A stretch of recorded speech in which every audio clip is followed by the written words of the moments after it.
Estimados, bienvenidos una vez más a su canal Wall IT Academy. Esta vez vamos a continuar con la saga de el curso CCNA y nos enfocamos otra vez en el módulo 3, pero esta vez veremos el subtema 3.5, ataques de red habituales. Recuerda que si te gusta el contenido que estamos teniendo aquí en nuestra plataforma, considera suscribirte y dar tu me gusta y compartir el video con la comunidad de profesionales de TI. Así que vamos a comenzar. En la clase del día de hoy, estimados, vamos a tener como objetivos tocar una descripción general sobre los ataques de red y dentro de esto vamos a presentar y explicar el funcionamiento de cada uno de estos ataques. Como por ejemplo tenemos el ataque de reconocimiento, el ataque de acceso, el ataque de ingeniería social, el ataque de DDoS y DDoS. Vamos a explicar también cómo los atacantes se benefician e implementan estos tipos de ataques a la red empresarial de una organización. Y por último vamos a ver una evaluación donde vamos a reforzar los temas que hemos visto durante la clase y de esta manera poder sacarle el máximo provecho. Así que iniciamos. Como primer punto es la descripción general de los ataques de red, en donde aquí hay que tener en cuenta que la clase pasada ya hemos visto que son los virus informáticos, ¿no? Que son conocidos generalmente como malware. Bien, recordemos que los virus, los gusanos, troyanos son parte de malware. Ahora bien, los ciberatacantes utilizan otras metodologías para poder obtener información o hacer daño a una empresa mediante ataques informáticos. Entre esos tipos de ataques tenemos los ataques de reconocimiento, los ataques de acceso y los ataques de DOS. Si bien es cierto, estos tres primeros son ataques realizados exclusivamente con sistemas informáticos, existe un cuarto ataque que es el ataque de ingeniería social, que son directamente hacia el factor humano, el cual también lo vamos a ver aquí dentro de esta sesión. Bien, pasamos al primer punto, que serían los ataques de reconocimiento. Un ataque de reconocimiento, también llamado recopilación de información, o también, como he visto en algunos cursos de seguridad, llamado gathering, es prácticamente el proceso de iniciar un análisis no autorizado de sistemas, servicios o vulnerabilidades hacia un equipo informático. Estos tipos de ataques de reconocimiento son los iniciales, son los primeros que realiza un atacante para después poder proceder con un ataque de acceso o un ataque de denegación de servicio.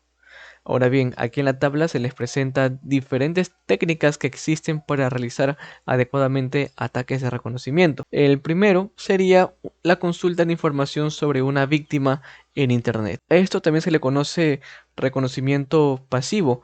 ¿Por qué? En ningún momento choca el atacante con la víctima para poder obtener esa información. Simplemente lo que hace el atacante es entrar a Internet, a Google, e iniciar búsquedas de datos públicos, como por ejemplo puede iniciar la herramienta Whois para sacar información sobre el dominio, puede entrar a la página web para que pueda recopilar correos electrónicos, datos que puede usarse para un futuro ataque de phishing. Luego tenemos un barrido de ping de la red de destino, donde prácticamente el atacante mediante un software pues envía con una herramienta especial paquetes de ping hacia todos los equipos que se encuentran en una red, cosa que los equipos que estén activos o funcionando en ese momento van a responder y le van a dar un mapa al atacante de los equipos que puede atacar o que están expuestos a la red. En ese punto todavía el atacante no sabe si el objetivo o los objetivos serán seguros o no.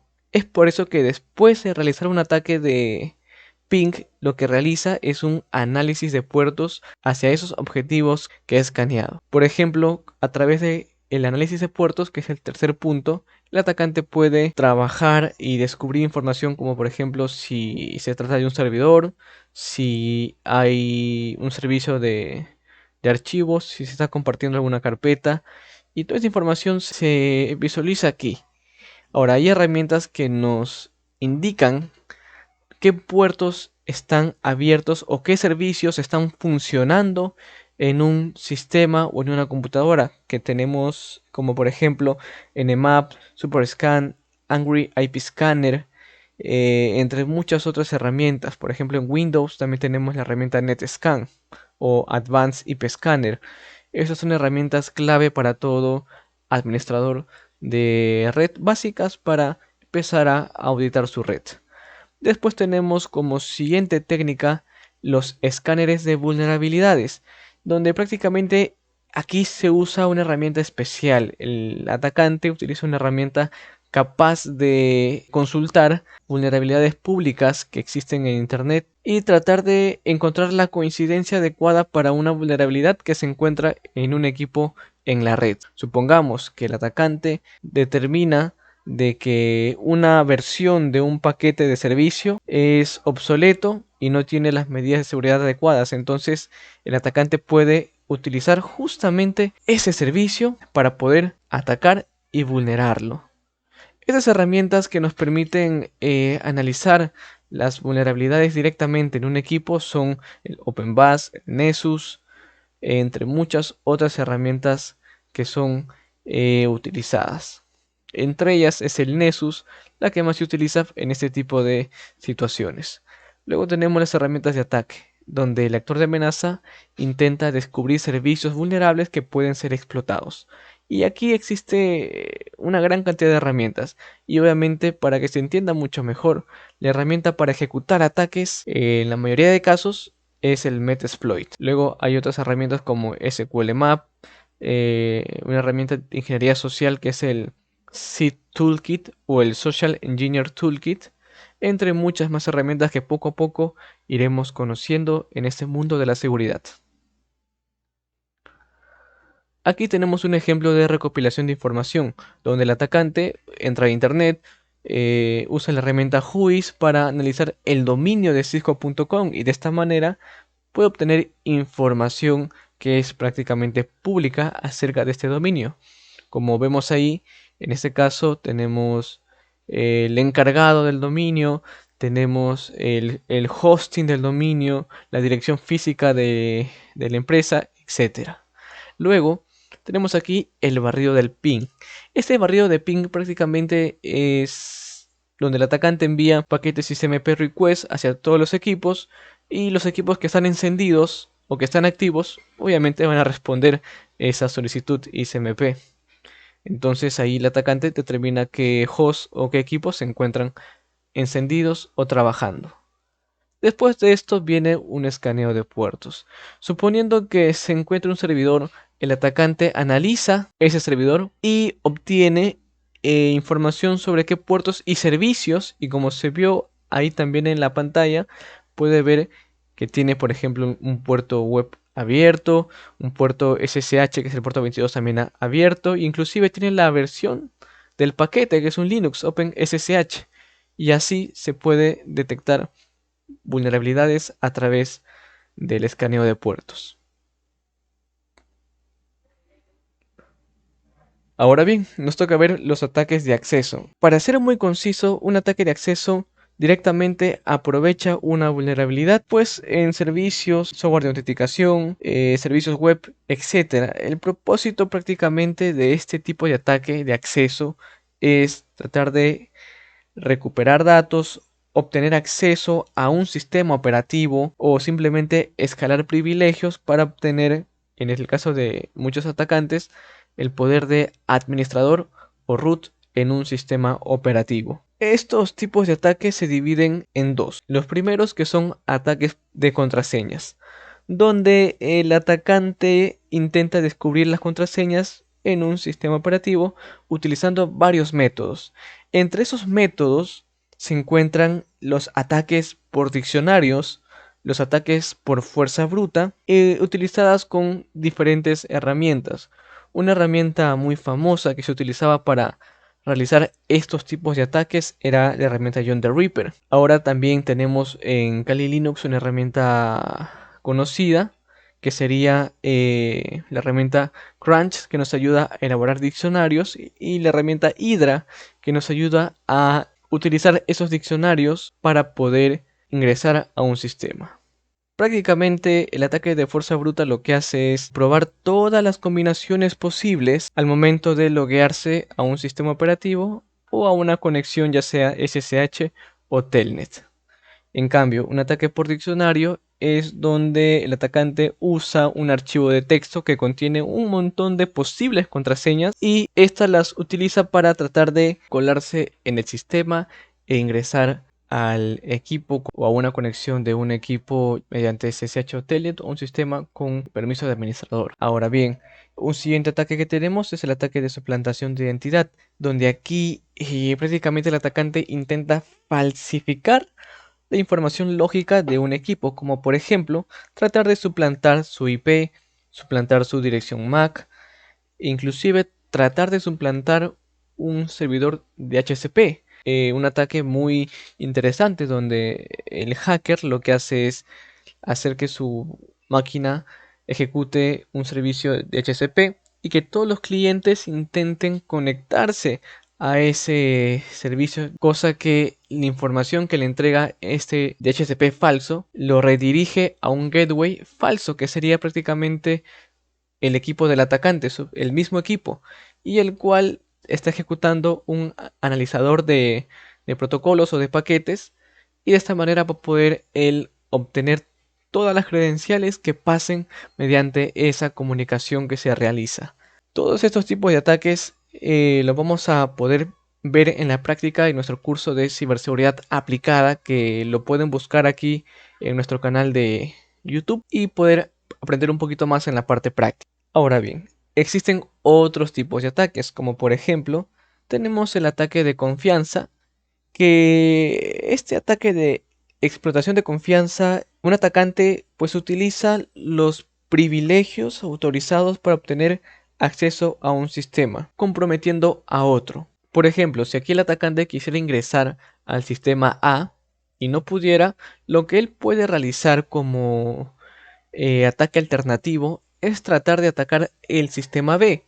Y si llega a ingresar al sistema B, puede aprovechar la confianza que tiene el sistema B con el sistema A para conectarse del sistema B hasta el sistema que tenía como objetivo, que era el A. Recordemos que dentro de una red interna, pues los hosts van a tener cierto tipo de confianza, así que si el atacante ingresa al sistema B, muy posiblemente pueda acceder después a los otros equipos. Luego tenemos el ataque de redireccionamiento de puertos, donde prácticamente en esta parte el atacante utiliza un sistema comprometido como base para atacar a otros objetivos. Por ejemplo, en la figura se muestra un atacante que usa SSH, es decir, el puerto 22, para conectarse a un host A comprometido. El host A es confiable para el host B y por lo tanto el atacante puede usar Telnet sin ningún inconveniente para acceder hacia ese dispositivo. Luego tenemos el ejemplo del ataque man in the middle. Si bien es cierto, en español se le hace llamar el ataque de intermediario o de hombre en el medio, su funcionamiento prácticamente es colocarse entre dos equipos o dos dispositivos para poder leer o modificar los datos que se transmiten entre esos dos equipos. Aquí se puede apreciar cómo el atacante se encuentra entre la comunicación remota de una víctima con la de un servidor que se encuentra en internet. Por último tenemos un ataque de desbordamiento de buffer. Prácticamente el desbordamiento de buffer quiere decir sobresaturar la memoria que tiene este servidor. Es donde prácticamente el atacante ataca la memoria y sobrecarga obviamente los valores inesperados, recibiendo paquetes de forma masiva, haciendo que el sistema deje de funcionar. Prácticamente como lo trabajaría un ataque DOS. Luego tenemos los ataques de ingeniería social, que prácticamente esta actividad consta en manipular a las personas para que éstas realicen o divulguen, entreguen información que es confidencial. Prácticamente estos tipos de ataques se hacen de forma presencial, mientras que en algunas ocasiones, como el phishing, se hacen de forma remota vía internet, mensajes de texto, correos, teléfono, etc. Prácticamente la ingeniería social se basa en la predisposición que tienen las personas de ayudar a otras. Esto hace que los atacantes aprovechen las debilidades que tienen estas personas. Por ejemplo, pueden utilizar técnicas como halagar al empleado, simular autoridad o inclusive generar intimidación para que de esta manera la persona víctima pueda confiar en el atacante y entregar la información que éste está solicitando. Existen también herramientas informáticas que pueden ayudar al profesional de seguridad a crear distintos ataques de ingeniería social, como está el famoso SET Toolkit o también llamado Social Engineering Toolkit, que es una herramienta que se encuentra en Kali Linux que ayuda prácticamente a crear ataques de ingeniería social. Como parte de la mitigación de este tipo de ataques, se recomienda que la empresa, la organización, eduque y capacite a sus usuarios sobre los riesgos que tiene la ingeniería social. De esta manera, todos los empleados deberían estar entrenados para evitar estos tipos de ataques. Aquí en la pantalla mostramos algunos ejemplos o técnicas, por así decirlo, que se utilizan en ingeniería social, como por ejemplo el pretexto donde el atacante pues necesita datos financieros para confirmar la identidad de una persona, algo que se ve bastante en mensajes de texto, en llamadas donde le piden el número de cuenta a alguien o su clave para, en teoría, solucionar un problema que tiene. Luego tenemos la suplantación de identidad, donde el actor de amenaza envía correos electrónicos fraudulentos a las personas para que estos coloquen sus datos personales. Ya pueden ser correos, contraseñas, datos bancarios, etc. Esta es una de las prácticas más comunes hoy en día y en la cual nos topamos bastante, incluso cuando revisamos el teléfono o el correo, vemos este tipo de phishing. Luego tenemos la suplantación de identidad pero focalizada, es decir, algo que realizan muchos administradores de seguridad, que realizan phishing pero dirigido a una sola organización con la finalidad de atacar a la misma, o también los profesionales lo usan para probar la seguridad que tiene sus empleados con respecto a este tipo de ataque. Luego tenemos el famoso spam o correo electrónico no deseado. Estos envían publicidad y esta publicidad puede tener inclusive enlaces engañosos o dañinos como malware o contenido que pueda causar fraude, ¿no? Después tenemos el famoso algo por algo, es decir, donde el atacante solicita información a cambio de algo que a la víctima le pueda convenir. De esta manera, buscando hacer que la víctima crea que ambos van a beneficiarse de esta actividad. Luego tenemos la carnada.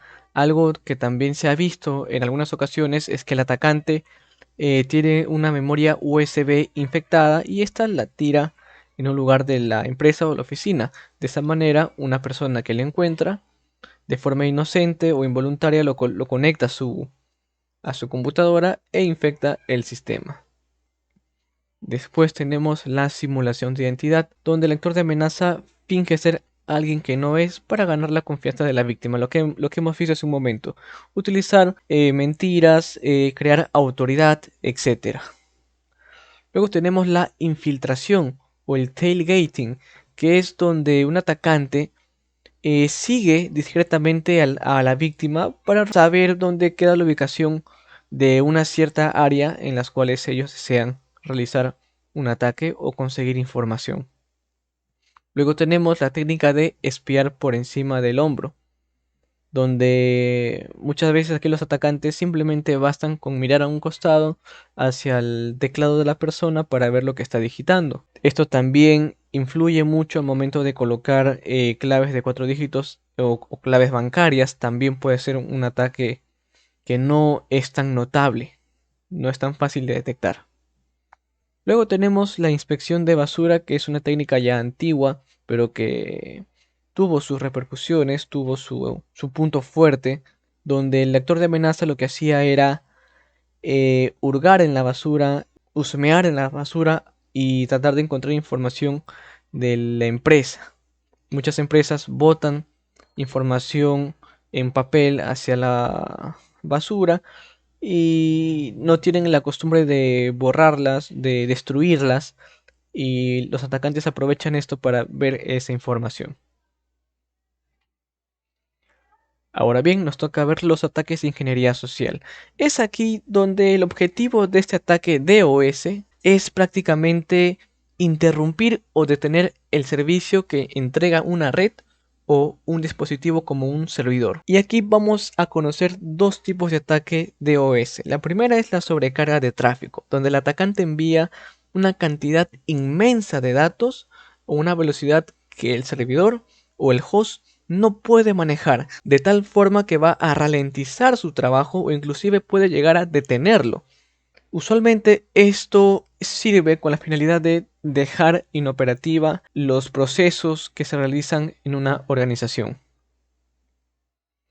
Luego tenemos el siguiente punto, que es los paquetes maliciosos formateados, que es otro tipo de ataque de OS, donde aquí se envía un paquete malicioso a un host o una aplicación y el receptor no puede manejarlo. Aquí damos un ejemplo sencillo. Existe una herramienta que se encarga de crear un ataque de denegación iniciando una conexión TCP. Todos sabemos que para crear una conexión TCP existe el saludo de tres vías, donde el emisor envía un SYN, el receptor responde con un SYN ACK y nuevamente el emisor responde con otro SYN ACK. En este caso se inicia la transmisión de datos, pero en este caso lo que va a pasar es que el atacante va a crear o va a enviar un SYN, el servidor va a responder con el SYN ACK, pero el atacante ya no envía ese ACK al final, lo cual hace que el servidor se quede esperando a que llegue ese ACK y se pueda finalizar la sesión TCP. De esta manera el equipo está constantemente en espera y está sobrecargando su memoria, dado que estos ataques también van a ser masivos, van a enviarse un montón de aperturas TCP y el servidor no va a poder prácticamente con todas ellas. Luego existe también otro tipo de ataque DOS, que es el DDoS, que es un ataque de denegación de servicios distribuido, donde lo que ocurre aquí es que estos ataques DOS ahora van a provenir de múltiples computadoras, por eso se le llama distribuido. Y esto usualmente ocurre cuando un hacker o un actor malicioso tiene creada una botnet o una red de equipos zombie. Un equipo zombie es un equipo que ha sido infectado con malware, el cual permite que remotamente un atacante pueda controlarlo. Entonces, ese atacante infecta una cantidad masiva de computadoras y cuando ese hacker desea atacar a un servidor en especial, utiliza todos esos dispositivos zombies para poder atacarlos. A todo ese grupo de computadoras zombies se le llama botnet. Y de esa manera es como ocurren los ataques de DOS. Ahora bien, para finalizar vamos a tratar de responder estas preguntas para que el conocimiento que hayamos tenido en la clase quede totalmente claro. La primera pregunta menciona: ¿qué tipo de ataque es el tailgating? El tailgating es una actividad de poder seguir a la víctima físicamente hasta que nos muestre o nos lleve a un lugar que sea de difícil acceso o de acceso restringido por la organización. De esta manera podemos, o el atacante puede obtener información más detallada sobre los lugares que va a atacar. Pregunta número 2. ¿Qué tipo de ataque es un ataque de contraseña? Un ataque de contraseña viene a ser directamente un ataque de acceso, porque mediante el descifrado o la decodificación de una contraseña, el atacante puede ejecutar una conexión remota o puede ingresar a un equipo o sistema operativo. Pregunta 3. ¿Qué tipo de ataque es el escaneo de puertos? Cuando hablamos de escaneo, es decir, de la parte de inspección de la red, estamos hablando de un ataque de reconocimiento.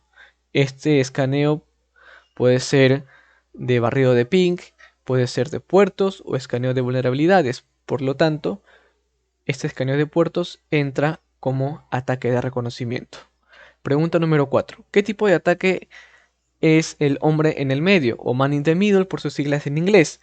Sería directamente un ataque de acceso. Recordemos que man in the middle es un ataque donde el atacante se coloca entre dos equipos o entre la comunicación que hay entre dos equipos para poder recopilar información o inclusive modificarla. Pregunta número 5. ¿Qué tipo de ataque? Es la suplantación de direcciones.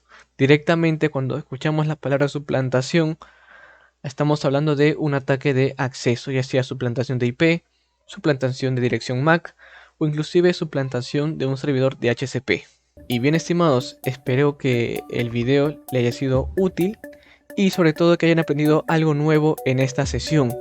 Hemos tratado de definir al máximo detalle cómo funcionan las herramientas y cómo es el funcionamiento de cada ataque.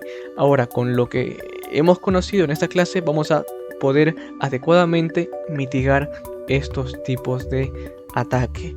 Recuerda que si tienes alguna consulta o comentario, puedes dejarlo aquí en nuestra caja de comentarios y nosotros vamos a responderte lo más breve posible para que puedas mejorar tu rendimiento como especialista en TI. Conmigo sería hasta aquí, estimados. Nos vemos en la próxima clase de CCNA. Hasta luego.